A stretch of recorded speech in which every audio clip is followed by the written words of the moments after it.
Oi, gente, tudo bem? Vamos falar agora de palpação do abdômen, certo? A palpação, ela vai ser uma parte indispensável do nosso exame, porque por meio dela a gente vai conseguir ver muita coisa mesmo. A gente vai conseguir palpar muitas estruturas para ver se elas normalmente são palpáveis ou não, né? Se elas estão aumentadas, se de alguma forma a gente tem ali algum corpo estranho, a gente tem algum tumor, alguma massa, né? A gente vai. Então, a gente tem um tipo de palpação que é superficial e um tipo de palpação que é profunda. Quando a gente vai fazendo a palpação, a gente sempre vai olhar as feições do paciente para a gente ver se ele está com algum tipo de dor, certo? Como que a gente vai fazer essa palpação? A palpação superficial, ela tem como objetivo avaliar a dor, tensão na parede, alterações tissulares profundas, hérnias, massas e visceromegalias.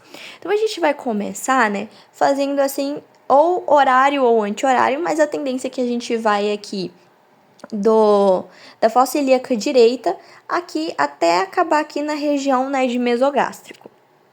Então, primeiro a gente faz a palpação superficial e depois a gente vai fazendo a palpação profunda. A palpação profunda, a gente vai pesquisar massas previamente delimitadas pela percussão ou palpação superficial. Então, a gente vai registrar localização, tamanho, formato, consistência, se ela pulsa, como ela pulsa e a mobilidade com a respiração. Pesquisa de irritação peritoneal. Bom, a inervação, ela vai estar ali na região, né, do peritônio parietal. Então, a dor, ela pode ser desencadeada pela percussão ou pela própria palpação, né? Os sinais de irritação peritoneal vai ser uma hipersensibilidade à palpação, que a gente vai sentir dorzinha, né? Abdômen rígido, porque a gente vai tender, né, a deixar esse abdômen mais rígido, porque a gente está sentindo dor. A gente tem o sinal de Bloomberg, que vai ser dor ao mínimo toque e a descompreensão súbita dolorosa. A gente fala principalmente em relação à apendicite. E o sinal de Joubert, que tem, né, ali a ver com o causador dessa irritação, né, do peritônio, que pode ser, né, uma perfuração ali de uma víscera oca, que vai causar um pneumoperitônio, no qual a gente vai falar, né, na parte de percussão, que a gente vai ter um timpanismo, né, na região ali onde deveria estar maciço, na região do fígado. A gente pode ter a presença também de sangue livre na cavidade, né, que a gente vai perceber muito isso, né, quando a gente fala daqueles sinais, né, sinal de Cullen, sinal de Gray Turner, que a gente consegue ver, né, por meio como é que é o nome da palavra? Por meio de um arroxeamento, né, daquela região. E a gente tem umas manobras aqui na suspeita de apendicite. A mais comum, né, de ser falada é o sinal de Bloomberg, no qual a gente vai fazer a descompressão súbita dolorosa do ponto de McBurney. O ponto de McBurney, ele tá ali na região, né, do terço lateral direito da linha que liga a espinha ilíaca antero-superior ao umbigo. Então, a gente vai ter aqui, né, a espinha ilíaca antero-superior na região direita, né, e a gente tem aqui o umbigo. A gente vai fazer uma linha e aí a gente vai dividir, né, em 3 partes. Uma parte aqui, uma parte aqui e uma parte aqui. No ponto que tiver, né, do terço mais lateral, vai ser o ponto de McBurney. Então, a gente vai fazer, né, ali a gente vai afundar a nossa mão ali naquela região e a gente vai tirar de repente. Se essa pessoa ela sentir dor, isso é um sinal, né, de uma possível apendicite. O sinal do obturador a gente vai ver principalmente nos casos de... Agora eu esqueci o nome. Porque o apêndice ele pode estar em 2 regiões. Ele pode estar numa localização mais... Como é que é o nome, meu Deus? Numa posição retrocecal, que a gente fala, ou numa posição pélvica.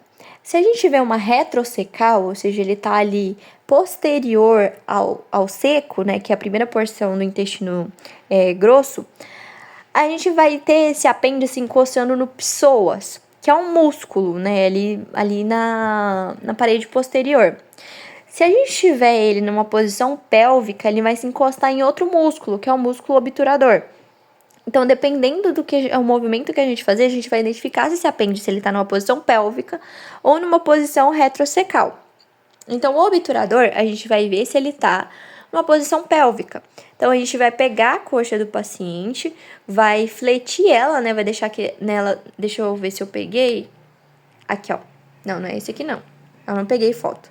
Mas, enfim, a gente vai dobrar, né, a perna do paciente. Ele vai estar em decúbito dorsal. A gente vai dobrar um pouco a perna dele.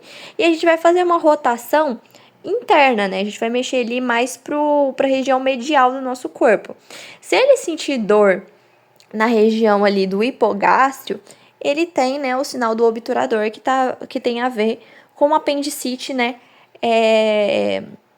Uma apendicite de apêndice na região pélvica.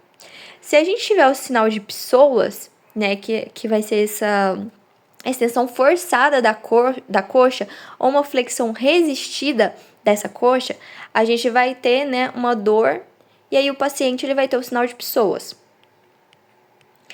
O sinal de Rovsing, ele é um bem específico também, que é bastante falado, no qual a gente vai aqui apertar a fossa ilíaca esquerda do paciente, porque nessa região ali que vai conter a maior parte dos gases. Quando a gente comprimir essa região, os gases eles vão tender, né, a se movimentar ali para essa região aqui da fossa ilíaca direita. Dessa forma, ele vai encostar no apêndice que está doloroso por causa da inflamação, e aí a gente vai ter dor.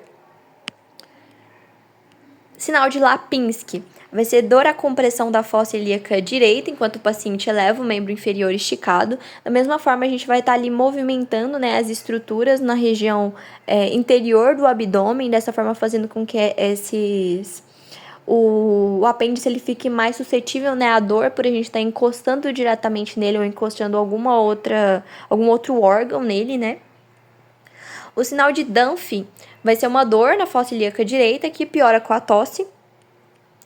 E o sinal de Aron vai ser uma dor que ocorre na região precordial ou epigástrica, quando é palpado o ponto de McBurney. Então, o sinal de Aron vai acontecer uma dor epigástrica. Já o sinal de Bloomberg vai ser, né, na própria fossa ilíaca direita. Manobras agora na suspeita de alterações na vesícula biliar.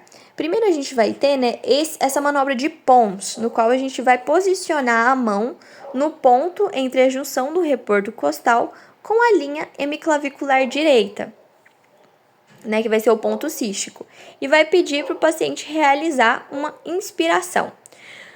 Durante a compressão do ponto cístico, vai haver dor e fará o paciente interromper a inspiração, porque pensa comigo, se essa vesícula ela tá inflamada, ela vai tender a ficar, né, um pouco mais sensível e também vai tender a inchar um pouquinho, né?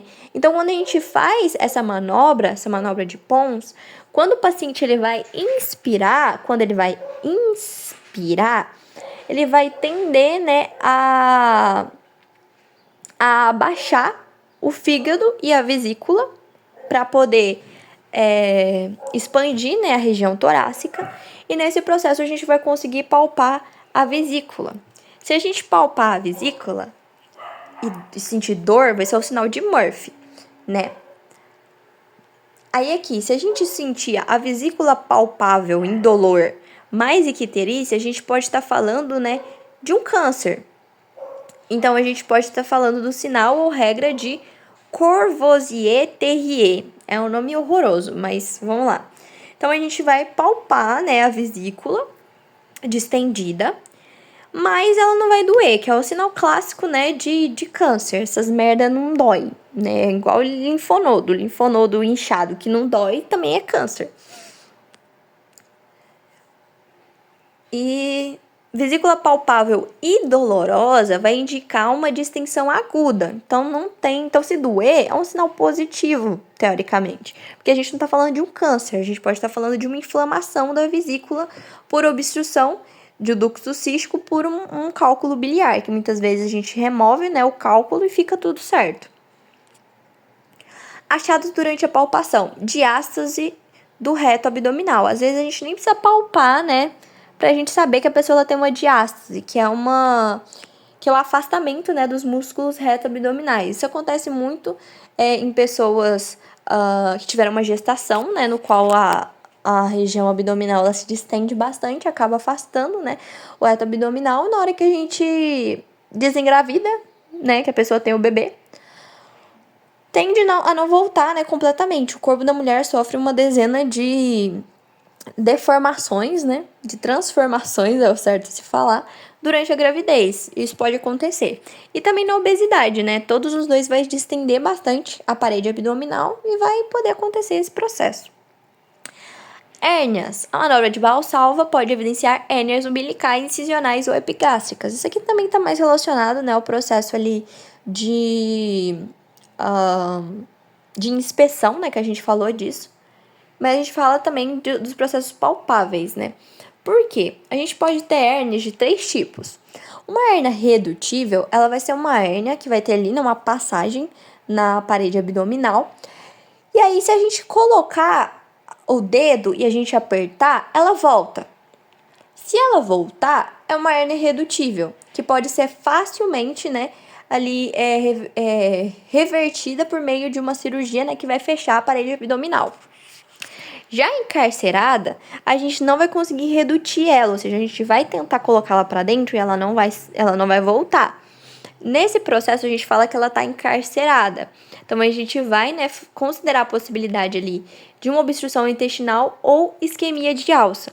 Porque se ela está encarcerada, obviamente que ela pode estar sendo ali, né, sufocada. Como acontece, por exemplo, na estrangulada. Na estrangulada já acontece um processo de necrose, porque está acontecendo isquemia daquela região que está passando por aquela hérnia, né, por aquele buraco na parede abdominal. Então, se passar muito conteúdo por esse buraco, né, pode acabar não voltando e ele pode acabar se estrangulando, né, como se a gente estrangulasse mesmo. Vai faltar oxigênio naquela porção e vai necrosar. Então, nesse caso, a gente não pode voltar essa parte que necrosou para dentro. A gente tem que fazer uma cirurgia de emergência, tem que retirar aquela porção que está necrosada e emendar o resto. E é isso. Palpação do fígado. Para palpação do fígado, a gente tem 3 modos. A gente tem o modo mais convencional, que é o de Lemos Torres, no qual a gente vai pegar uma mão, né, vai colocar na região dorsal do paciente e vai forçar, né, essa parte dorsal para frente. E com a outra mão a gente vai tentar, né, como se fosse segurar o fígado com as 2 mãos. Já aqui no método de Mathieu-Cardarelli, a gente vai só pegar as 2 mãos, né, em garra, e na hora que o paciente ele estiver expirando, né, a gente vai pedir para ele inspirar fundo, e na hora que ele estiver expirando, a gente coloca a mão por baixo do rebordo costal para tentar palpar o fígado. Já na palpação golpeada e profunda, a gente vai utilizar em pacientes que têm ascite, que vai ser difícil, né, da gente enfiar a mão em garra. Então, a gente vai tender, né, dar pequenos golpes com os dedos abaixo do rebordo costal direito para a gente conseguir identificar alguma coisa ali, né, como o fígado. Insuficiência cardíaca direita ou congestiva pode causar uma hepatomegalia congestiva, que vai se tornar dolorosa a palpação e vai se acompanhar, né, de refluxo hepatojugular. A palpação do baço, a gente vai ter 2 posições, né, essenciais para o paciente ficar. A primeira é a posição de... Nossa, esse nome é muito difícil de falar. Schuster, que eu acho que a gente vai ficar nessa posição aqui, que é bem esquisita, né? O paciente ele vai ficar como se fosse num decúbito lateral, né? Ele vai colocar o braço esquerdo dele aqui sobre a cabeça, né? Vai ficar aqui em decúbito lateral direito, obviamente, para deixar essa região esquerda mais exposta. E ele vai colocar a perninha assim, ó. E a gente tem o Schuster Rocco, no qual ele vai, em vez de colocar essa mão aqui sobre a cabeça, ele vai estender, né, o braço aqui sobre o tronco. E a gente vai fazer a palpação, tipo como no Lemos Torres, né, no qual a gente vai tentar pegar o baço ali entre as 2 mãos. Palpação de massas pulsáteis. Eu já falei sobre isso, mas eu vou reforçar aqui. Pode ser tanto um aneurisma, pode ser tanto uma massa. Um aneurisma, ele vai ser, né, ali uma dilatação anormal de uma artéria, por exemplo, de algum vaso. Então, se ele, por exemplo, tiver toda aquela região do vaso tiver dilatada, a gente vai sentir pulsação em todo o aneurisma. Agora, se for uma massa que vai estar encostada ali em um vaso, né, ele vai acabar passando por ele a pulsação. Nesse processo, a gente vai falar que essa pulsação ela vai ser só para cima. Eu escutei um barulho esquisito. Tô com medo. Mas vou terminar aqui, depois eu vejo. Para diferenciar, basta pressionar lateralmente a massa e sentir se a pulsação lateral. Se tiver pulsação lateral, vai ser um aneurisma. Se não tiver, vai ser uma massa. Deixa eu ver. Manobra de Debaquet. Delimitação superior do aneurisma por inserção da mão entre o rebordo costal e a margem superior do aneurisma. Esse aqui é muito complicado, eu entendi bem mais ou menos, mas pelo que eu entendi é quando a gente estiver falando de uma cirurgia aberta. Numa cirurgia aberta para a gente conseguir reverter nesse processo de aneurisma. No caso, a gente vai ver se é um aneurisma que está superior, né, à artéria renal ou não. Mas eu achei isso bem complicado de entender. Por isso que eu não vou nem me arriscar a explicá-lo, né? Gente, tá um barulho muito estranho. Eu vou escutar depois. Palpação renal. Normalmente, os rins, eles não são palpáveis. Condições que deixam os rins palpáveis. Hidronefrose. O que é a hidronefrose? Vai causar uma obstrução ali, né? Por exemplo, da pelve renal, por exemplo, e aí vai acumular, né, urina ali dentro dos rins. Um rim policístico, que a pessoa naturalmente ela tem a formação ali de cistos nos rins, e tumores. E aí como é que a gente vai saber, né, se vai ser ali se a gente está palpando ou o rim ou o baço? Eu já expliquei isso antes, mas a gente vai fazer a percussão. Se tiver timpânico, a gente está palpando um rim. Se tiver maciço, a gente está palpando o baço. E a gente tem esse método aqui de Guyon, que é bem parecido, né, com o método de Lemos-Torres para a gente palpar o fígado. Então, o paciente ele vai estar em decúbito dorsal, a gente vai posicionar uma mão, né, na região ali dorsal do paciente, tracionando, né, para frente, e a gente vai tentar, né, palpar com a outra mão o fígado, como se a gente estivesse tentando, né, pegar o rim entre as duas mãos.